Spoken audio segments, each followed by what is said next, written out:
हाँ जी, अब सारे बच्चे ध्यान से समझेंगे। हमारा जो अगला चैप्टर है चैप्टर नंबर 3, और ये चैप्टर बच्चों आपका conceptually very very important chapter है। ये चैप्टर आपको एग्जाम में तो खैर ज़्यादा मार्क्स का नहीं मिलेगा, बट स्टिल फिर भी you can expect 4 to 6 marks का क्वेश्चन आपको एग्जाम में मिल सकता है।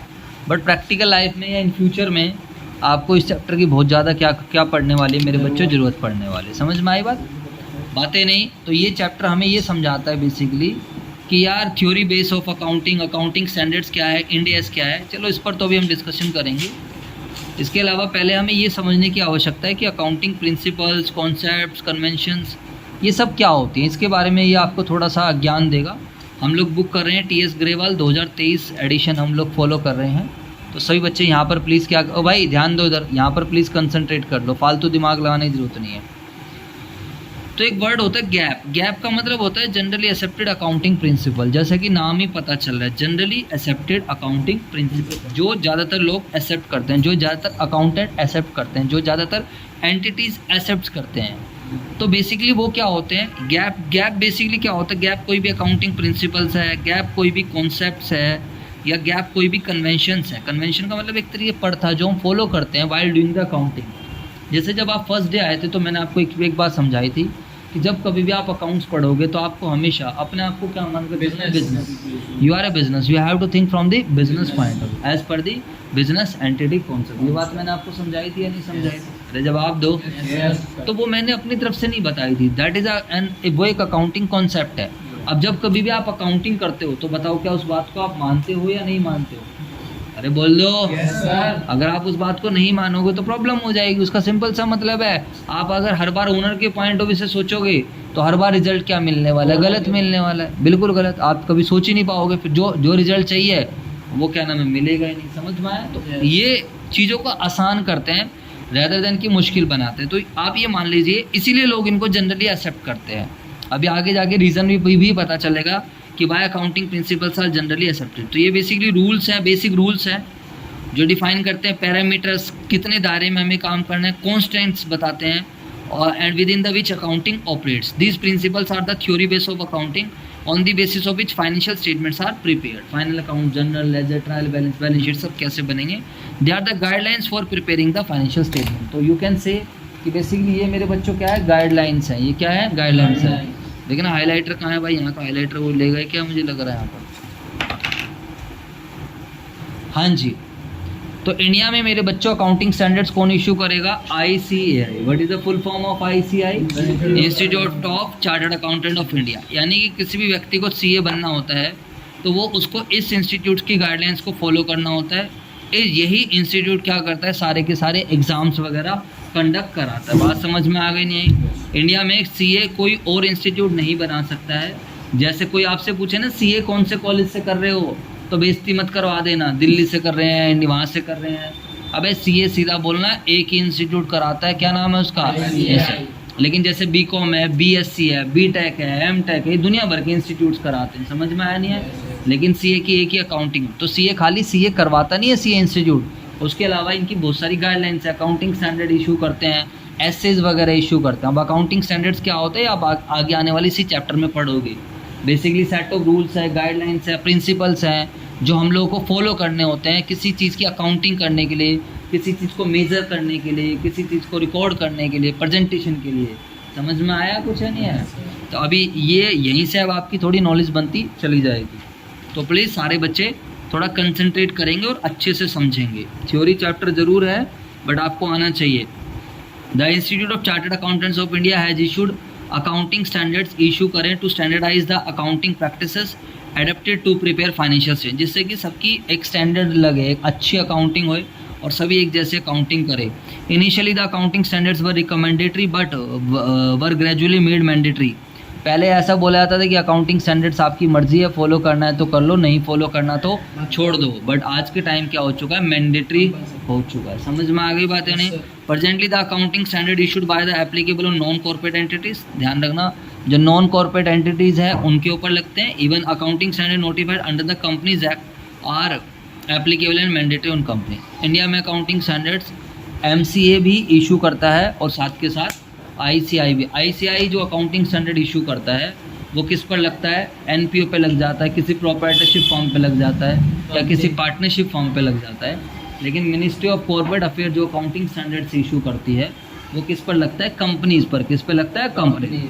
ये आप लोगों ने मेरे से बिजनेस स्टडीज़ में बहुत अच्छे से सीखा है, जितने बच्चे बिजनेस की क्लासेस ले रहे हैं, they know very well what is proprietorship, what is partnership and what is company. बात समझ में आई है नहीं। लास्ट टाइम मैंने आपको एनपीओ, जब मैं आपको चैप्टर 1 समझा रहा था तब मैंने आपको एनपीओ भी बताया था, याद है आप लोगों को, जब हम अकाउंटिंग इन्फॉर्मेशन बता रहे थे और जब मैंने आपको अलग अलग पर्सन को बुलाया था, याद करो, बॉडी लैंग्वेज से समझाया था आप लोगों को, कैरेक्टर बना के समझाया था कि जब मुझे प्रॉफिट और लॉस की इन्फॉर्मेशन चाहिए तो मैंने इनसे पूछा था, हाँ भाई सर मुझे प्रॉफिट और लॉस बताओ। अकाउंटेंट थे तो अकाउंटेंट मुझे क्या दे रहे थे, प्रॉफिट एंड लॉस। तो मैंने बोलता ये कह रहे हैं सर ये लो प्रॉफिट एंड लॉस अकाउंट। हाँ बोलो। सोशल वेलफेयर मतलब जो लोग प्रॉफिट, हाँ, जब वो संस्थाएं जिसका ऑब्जेक्टिव प्रॉफिट कमाना नहीं होता, अगर उनका रिजल्ट्स का जानना है, मुझे सरप्लस या डेफिसिट पता लगाना है, तो आप क्या दोगे मुझे बताओ। Income and expense. याद आया कुछ है नहीं? हाँ ऐसे। तो एनपीओ के बारे में वहाँ पर थोड़ा सा ज्ञान दिया था कि स्कूल, चैरिटेबल डिस्पेंसरी, कोई ट्रस्ट, हॉस्पिटल, ये सब एनपीओ के अंदर आते हैं।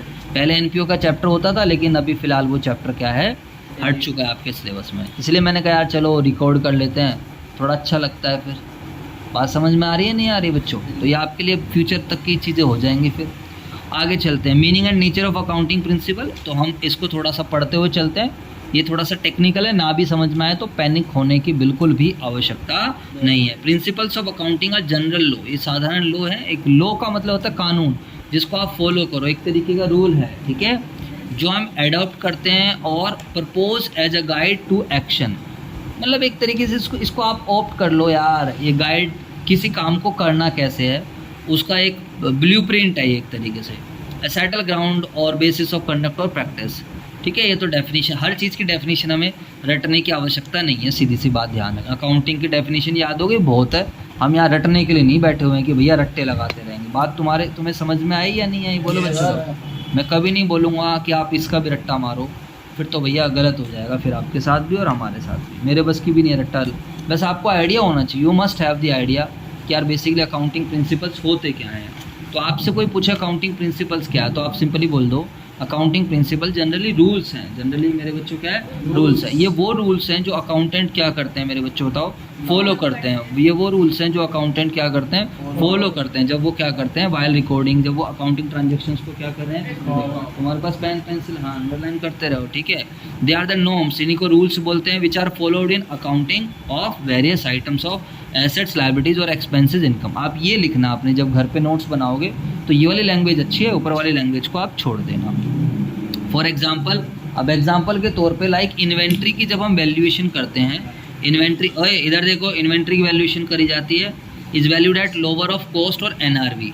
तो ये आप आगे जाकर पढ़ोगे, जब हम फाइनल अकाउंट बनाते हैं तो एक प्रूडेंस कॉन्सेप्ट आता है, जो अरे प्रूडेंस कॉन्सेप्ट भी इसी वाले चैप्टर में हम सब सीखने वाले हैं। तो प्रूडेंस कॉन्सेप्ट कहता है कि फ्यूचर में होने वाले लॉसेस को कंसिडर करो।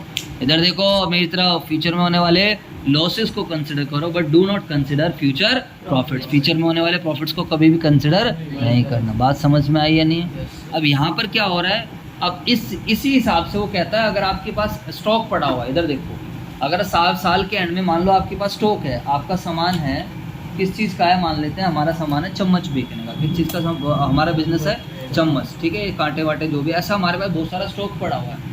अब इन स्टॉक की मार्केट वैल्यू है 5000, कितनी वैल्यू है, 5000, लेकिन और हमारे हिसाब से बुक वैल्यू है 4000, बुक वैल्यू कितनी है, 4000। तो अकाउंटिंग स्टैंडर्ड 2 कहता है कि जब आप स्टॉक की वैल्यूएशन करोगे तो कॉस्ट और मार्केट वैल्यू, कॉस्ट और NRV, which ever is lower, जो लोअर है उस पर दिखाओगे आप, जिससे कि आप लॉस को कंसिडर कर सको। वैसे तो मार्केट में कितने का चले जाएगा, 5 का, लेकिन हमारी किताब में कितने का, 4 का, तो इसको 4000 पे दिखाएंगे। वहीं इसका दूसरा एग्जांपल लेते हैं, मेरी बुक में 4 का है, लेकिन मैं कहता हूँ मार्केट में तो खाली 3500 का बिकेगा। कितने का बिकेगा, 3500। तो फिर अब आप इस स्टॉक को कितने की वैल्यू लगाओगे, 3500। समझ में आए ना? जैसे आपके घर वाले कभी आपको अप्रिशिएट नहीं करते हैं, वो हमारा एक कॉन्सेप्ट है, प्रूडेंस कॉन्सेप्ट। आप 99% भी ले आओगे तो भी वो बोलेंगे 1% कहाँ कट गए हैं। बात समझ में आई या नहीं? वो हमेशा चाहते हैं आप लाइफ में और अच्छा करो और अच्छा करो। तो वो प्रूडेंस कॉन्सेप्ट कहता है फ्यूचर में होने वाले लॉसेस को कंसिडर करो, but do not consider the future Profit. Profits. बात समझ में आई या नहीं? Yes, yes. इस वजह से यहाँ पर जो है कोस्ट और एनआरबी विचएवर इज लोअर को दिखाया जाता है। इतना आपके लिए काफ़ी है, आपको उससे ज़्यादा लॉजिक समझ आएगा भी नहीं, क्योंकि अभी आपको ट्रेडिंग अकाउंट वगैरह सच बनाना आता नहीं है। लेकिन ये वाला आप सब बच्चों को समझ में आ जाएगा। दूसरा example, fix asset should be depreciated over their expected useful life. ये बात तो आप सब बच्चों को पता है कि भाई फिक्स एसेट है, मान लो 1 लाख रुपए की कोई तुमने मशीनरी खरीदी, अरे बोलो Yes, sir. तो 1 लाख की मशीनरी को मान लो उसकी लाइफ है 10 साल। कितनी साल है? 10 साल। तो आप उसको 10 सालों में क्या करोगे? चार्ज करोगे P&L में, जिसको हम क्या बोलते हैं? डेप्रिशिएशन। किसके थ्रू चार्ज करोगे? डेप्रिशिएशन। तो ये सब चीज़ें आपको कोई प्रिंसिपल्स बता रहा है, ठीक है मेरे बच्चों? बताओ। Yes. तो ये है आर द बेसिक और फंडामेंटल प्रीपोजिशन। तो ये अकाउंटिंग प्रिंसिपल्स हैं एक तरीके से जो हम फॉलो कर रहे हैं। Accounting principle are the basic और fundamental proposition generally accepted by accountants as a set of accounting principles. ये एक तरीके की गाइडलाइंस है, इनको आपको फॉलो करना चाहिए। समझ में आया नहीं है? और अकाउंटिंग प्रिंसिपल्स बेसिकली 2 कैटेगरीज में डिवाइड होते हैं, और वो 2 कैटेगरीज कौन कौन सी बातें नहीं प्लीज़? एक अकाउंटिंग कॉन्सेप्ट्स होता है और एक क्या होते हैं? अकाउंटिंग कन्वेंशंस होते हैं, ठीक है? Accounting concepts basically basic assumptions होती हैं जो हम अकाउंटिंग करते वक्त फॉलो करते हैं, या फिर फंडामेंटल प्रीपोजिशंस है जिसके अंदर अकाउंटिंग ऑपरेट करती है। ये accounting principle accepted, generally accepted accounting principles है on which transactions are recorded and financial statements are prepared. It is important to follow the accounting concepts because it enables the users of financial statement to understand them better in the same manner. तो accounting concepts अगर आप follow ही नहीं करोगे तो आपकी financial statements पे कोई भी व्यक्ति रिलाई नहीं करेगा। समझ में आया है? बस ऐसे तो जैसे कोई बुक कीपिंग कर रहा होगा, तो कोई बुक कीपिंग कर रहा होगा तो बस क्या होगा, क्या है ये रिलायबल रिजल्ट नहीं है। बात समझ में आया?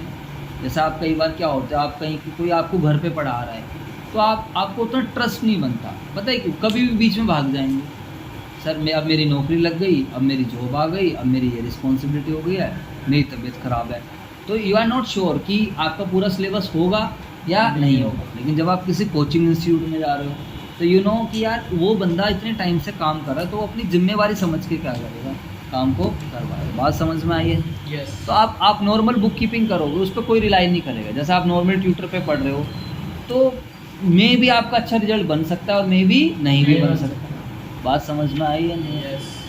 तो अकाउंटिंग प्रिंसिपल्स एक तरीके से वैसे हो गए हैं कि भाई आप इनको फॉलो करोगे तो आपका जो रिजल्ट्स है वो एक्यूरेट रहेगा, ट्रू रहेगा, रिलायबल रहेगा। लोग उस रिजल्ट पर मेरे बच्चों क्या करेंगे? भरोसा करेंगे। समझ में आया? और अगर आप ये सब फॉलो नहीं करोगे फिर then you are not doing the accounting, then you are doing the book keeping. समझ में आई बात या नहीं? चलो जी सर, उसके अलावा अगर हम बात करते हैं अकाउंटिंग कन्वेंशंस बेसिकली प्रथा होती है जो हमारी पहले से चलती हुई आ रही है, जिसको हम फॉलो करते हैं। इज़ द आउटकम, तो इसको आप ध्यान रख सकते हो, is the outcome of accounting principles. अब आपने ऊपर अकाउंटिंग कॉन्सेप्ट्स फॉलो करे, आपने अकाउंटिंग प्रिंसिपल्स फॉलो करे, तो उससे जो आउटकम आया उसको इन्होंने क्या नाम दे दिया? कन्वेंशन। ओवर द एक्सपीरियंस, आप सब बच्चों को पता है हम कुछ ना कुछ क्या करते हैं? सीखते हैं। बोलो यार। Yes, sir. जैसे कि अभी आपके सामने ये एग्जांपल दिख रहा है कि ओवर द एक्सपीरियंस हम लोगों ने ये सीखा। यहाँ पर कुछ जुगाड़ करा हुआ है, दिख रहा Paper लगा है? रखा है। पेपर लगा रखा है। अरे बोलो। Yes, sir. वरना इससे पहले की क्लासेस में बार बार गिर रहा था, फिर तुम्हें बहुत ज़्यादा स्माइल आ रही थी, ओहो ऐसे पागलों की तरह हंस रहे थे तुम, जैसे पता ही नहीं इसमें कितना बड़ा जोक हो, लेकिन तुम्हें मज़ा आ रहा था। बट ओवर दी एक्सपीरियंस, जब हम इंसान एक चीज़ को यूज़ करता है तो उसको पता चल जाता है कि यार इसका बेस्ट वर्जन क्या है। बात समझ में आई नहीं? Yes. अब यहाँ पर एक जुगाड़ करा है तो एटलीस्ट ये गिर नहीं रहा है। बात समझ में? एक just I am just giving the example. तो ऐसे आप अकाउंटिंग कन्वेंशंस को आप समझो कि जब आप कोई अकाउंटिंग कॉन्सेप्ट्स को जब आप फॉलो करते हो उससे आउटकम आती है, तो आउटकम आने के बाद फिर आप क्या करते हो? किसी चीज़ को फॉलो करने लग जाते हो। समझ में आया नहीं? Accounting conventions are the outcome of accounting practices और principles being followed by the convention में अंडरगो और change with in the time to bring the improvement. आई बात समझ में नहीं आया? तो जो हम फॉलो करते हैं कन्वेंशन इसलिए है कि जिससे कि हमारी क्वालिटी ऑफ अकाउंटिंग क्या हो सके मेरे बच्चों, क्या हो सके? इम्प्रूव हो सके। समझ में आया नहीं है? तो यहाँ पर कीवर्ड क्या है? It is the outcome of accounting practices, या जो प्रिंसिपल्स आपने फॉलो कर रहे हैं।